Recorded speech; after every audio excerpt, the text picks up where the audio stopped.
Hey everyone, welcome to the video. Just want to go over some of my favorite plays for tonight's 7-game NBA slate for tonight on Draftkings. Anyway, before we continue, if you could leave a like, and if you're new to the channel, please hit that subscribe button. Really helps me out. Really appreciate it. You also follow me on Twitter at Crispinel16. And I showed you guys a preview of my video yesterday, so if you didn't see yesterday's video, check out the beginning. It's just a preview of my NBA cheat sheet, or spreadsheet, whatever you want to call it. I make every single night projections, values, updates throughout the day, because obviously there's updates every single day. Like I went really heavy on the Miami Heat last night, like around 6 o'clock once they announced some injuries. So that was another change because I didn't talk about really any Miami Heat players on my video, but I ended up going very heavy on them, and they were very high owned in cash. So you probably did not do well if you didn't have Miami Heat guys like Butler, Nunn, Bam did pretty well, Olynyk, and there's Dragic. So yeah, anyway, links in the description below for all that stuff, cheat sheets, Slack chat, whatever.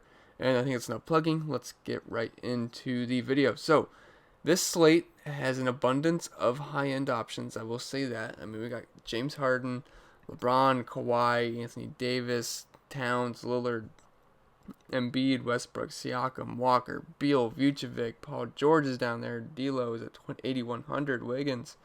Okay, I'm going to draw the line at D'Lo, not Wiggins. So, but yeah, there's a ton of options, and you can't go wrong with a lot of these guys. But I'm not going to sit here and just talk about every single guy, because obviously we can't play every single guy in your lineup. So I feel like I'm just wasting your time if I'm telling you guys that probably won't end up making my main lineup, because I only make one lineup a night. I don't make a ton of lineups.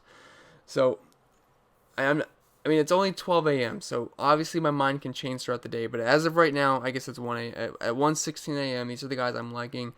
Obviously, things can change throughout the day, so. But as of right now, Anthony Davis is looking like my top play of the slate at 9,400. And, he's just at the price point where it becomes a value at this price tag, kind of like Embiid last night versus Cleveland. And surprisingly, Embiid was lower owned than I thought he would. I thought he'd be pretty high owned, and he only came in at 12% owned in cash gains, which is a little surprising. And I was very excited about that. And he ended up dropping 61 fantasy points, and I did not understand his lower ownership. I mean, I guess maybe because Blake Griffin was ruled out, so everyone went to Drummond. But I figured still Embiid, everyone would just go double spend up at center, but I guess not. But I was thankful for it. He had a great night, and but back to Anthony Davis, and he actually did leave yesterday's game, and we did get the Fantasy Labs tweet that I said always be prepared for to get the Fantasy Labs notification that Anthony Davis is heading to the locker room, and. So when you don't own them, it's fun to always check out the comments because it's a bunch of burning money gifts, and you get a couple chuckles out of that. I know it's an overused joke, but it's still funny every single time. But like always, he returned to the game. He has a pretty solid outing at 52 fantasy points. Ended up getting decent amount of minutes, not as much as he usually would, but he had a decent game.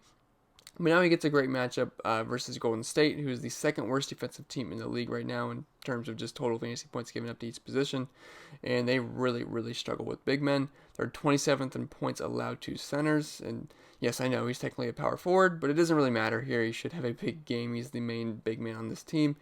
And he seems pretty determined to play through this shoulder injury. And after the game, he said, quote, to a reporter, "It's important for him to play through pain," or I guess me through pain. I don't know. I just copy and pasted the quote. But, I'm sorry. Okay, so now it's the quote. He says, "It's tough for me to lead on the sidelines, and it's important for me to play through the pain. So I know what our goal is, so I want to be out there." So it's basically what he said. Kind of butchered the quote up a little bit. But basically he's saying he wants to push through the pain. So I guess I'll trust him on that. I mean, it's hard to trust Anthony Davis, but... so just given that information, I can only project him for his average minutes. I don't know. I mean, I would assume he's going to get his average amount of minutes here, and he's been getting around 35 minutes per game, and he's been around 1.5 points per minute on the season, which is very good. And if you do just a super simple math equation here of 1.5 times 35 minutes, that gets you about 52.5 fantasy points.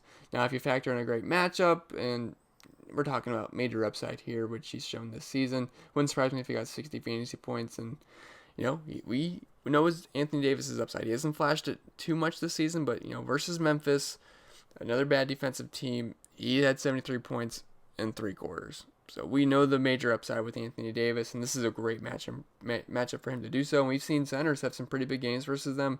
Gobert and Capella, they both had huge games, and Davis is just on a whole other talent level between those two guys. So, I mean, I like him a lot. He's got the highest usage rate of the team at 31%, even above LeBron. So I think Anthony Davis, I think he makes a ton of sense tonight. I'm looking to fit him in, and he doesn't totally break the bank like James Harden. I love James Harden, but he cost $11,700, so he is $2,300 more expensive than Anthony Davis. And I don't know about you guys, but I don't see a reason why to play James Harden in a tougher matchup when I can get Anthony Davis for $2,700 cheaper. And it's not like a couple hundred difference.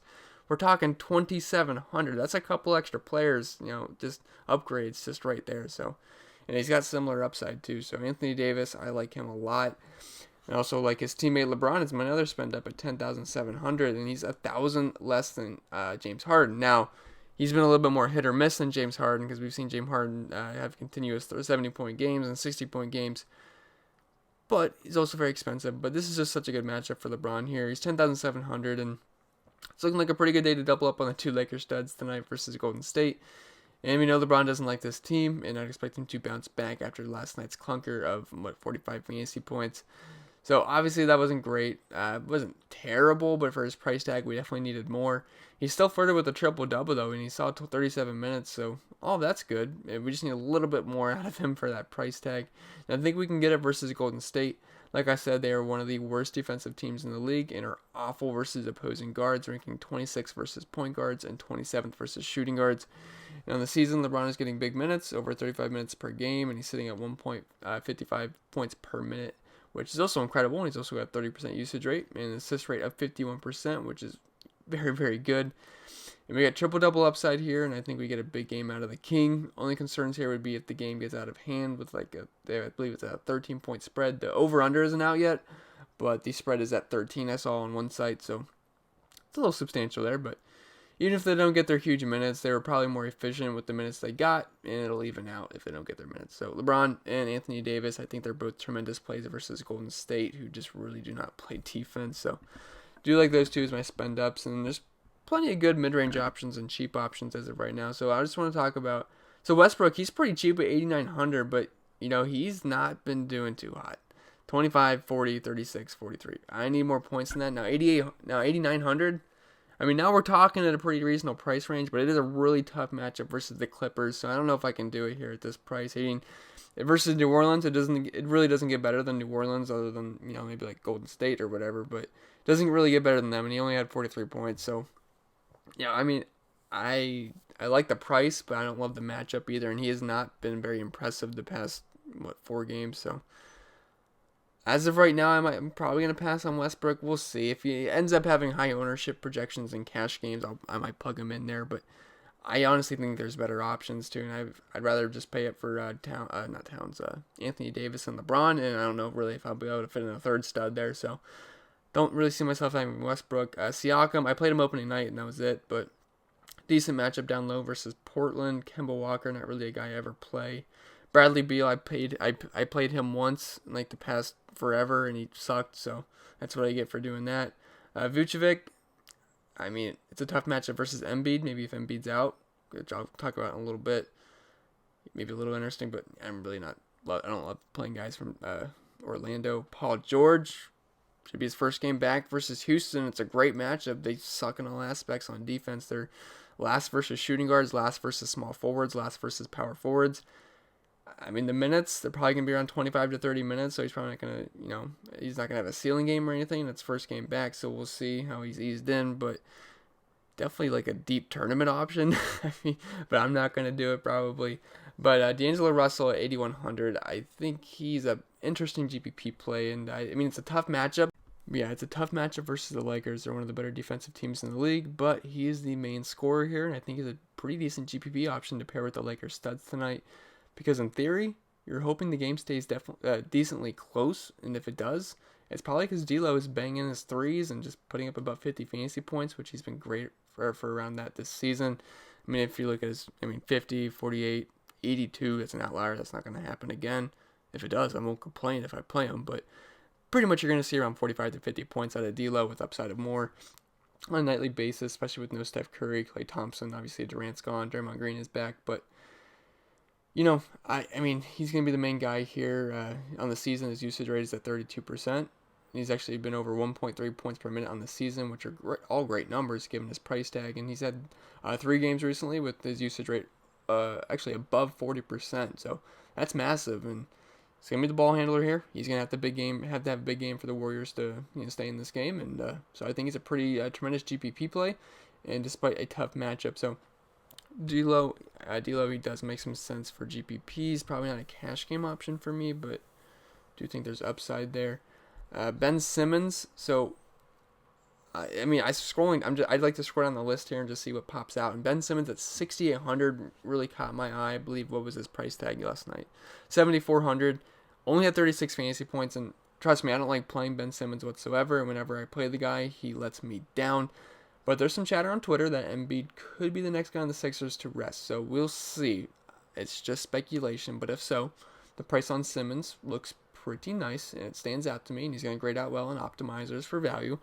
I mean, if I plug my projections in right now, if I gave him 30 so minutes, he'd pop out as a pretty good value as of right now. I don't do that until later in the day tomorrow, but I'm going to imagine he's going to pop up as a good value at that price tag.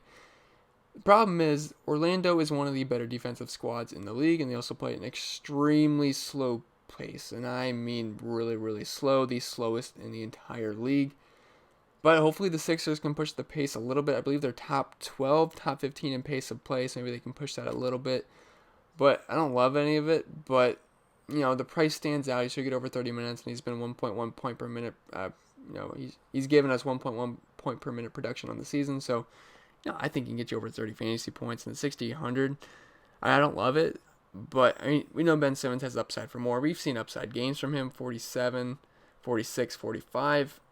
I mean, obviously it's not great, but that's when his price tag was in the 8K range. Now we're talking about 6,800. So I think this is the point where you could probably get in some buy low on Ben Simmons despite a tough matchup. But yeah, we'll see. I mean, we'll have to see what kind of news comes out tomorrow and if he fits lineups. But 6,800, I think that's a decently cheap price tag on Ben Simmons. It is an extremely tough matchup though, so it's not something I'm going out of my way to do.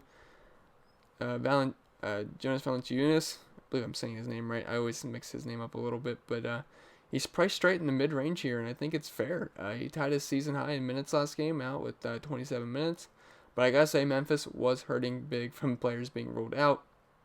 Clark was out, Morant was out, and some other guys. So, but let's just say he gets about 25 to 28 minutes tomorrow in a great matchup versus Charlotte, who is dead last in points, giving up 2 centers.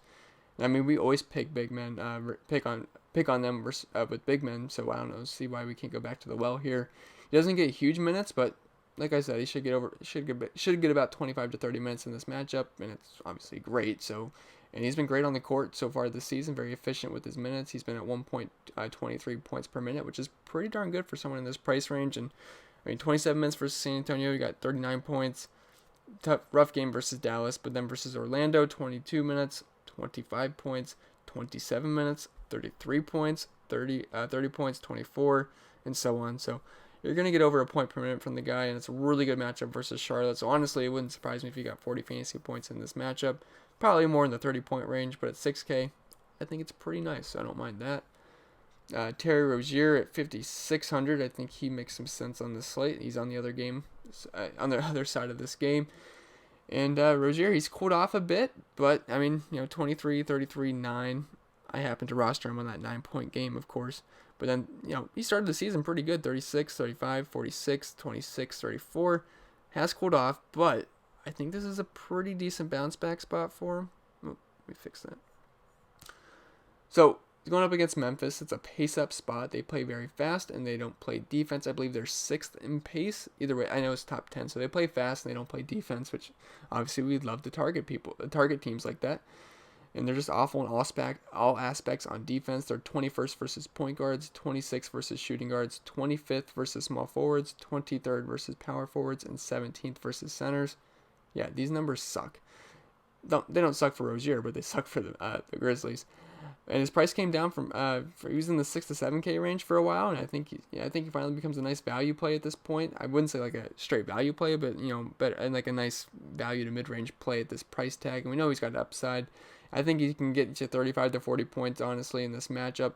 I mean, that's more in the high end, but I think he's a safe bet for 25 to 30 points at the very least, and then with upside of 35 to 40 points against Memphis. So Rozier, I think he makes a lot of sense at 5,600.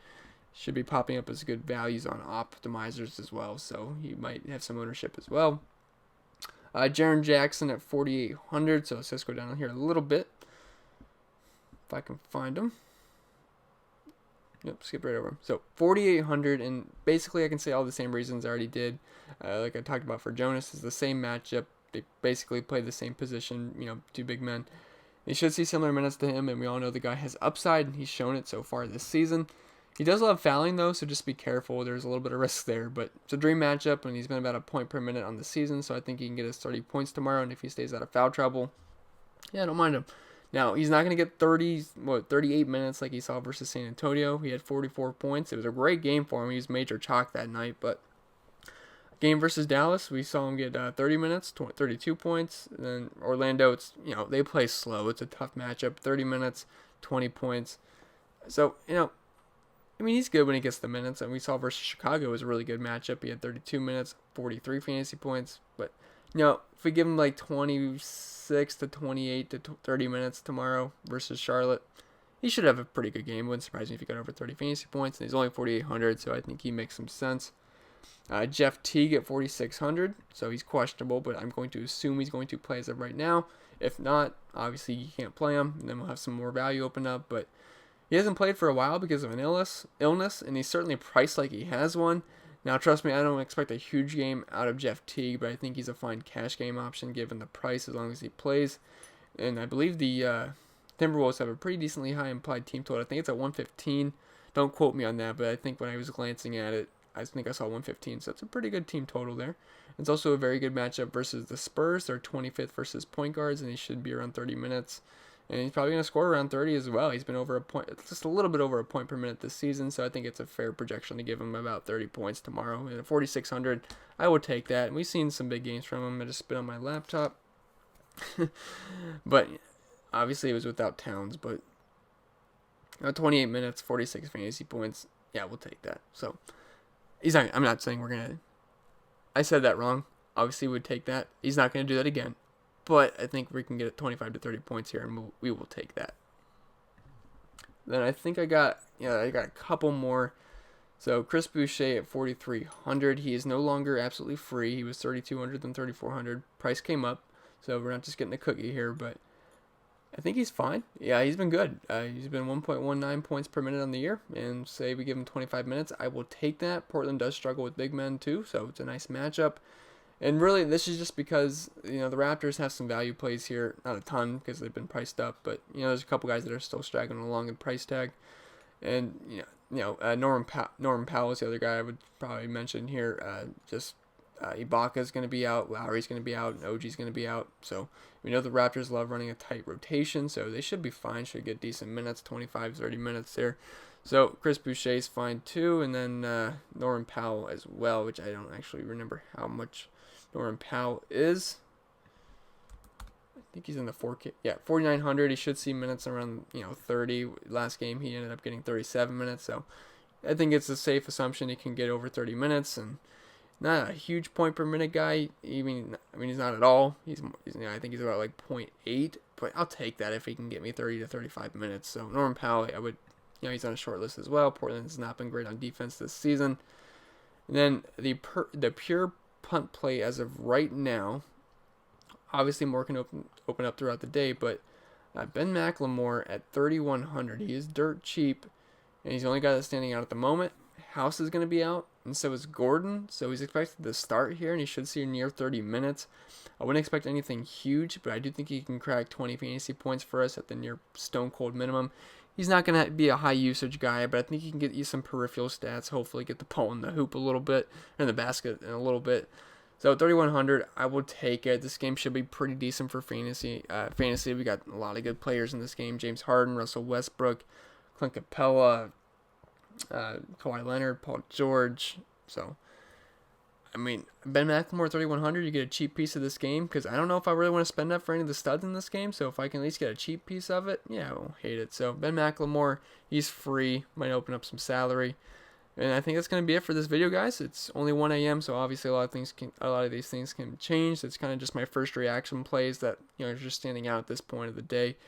But I'm going to leave you guys with that. I wish you guys the best of luck. Hope you guys had a nice main slate last night. And I'll see you guys in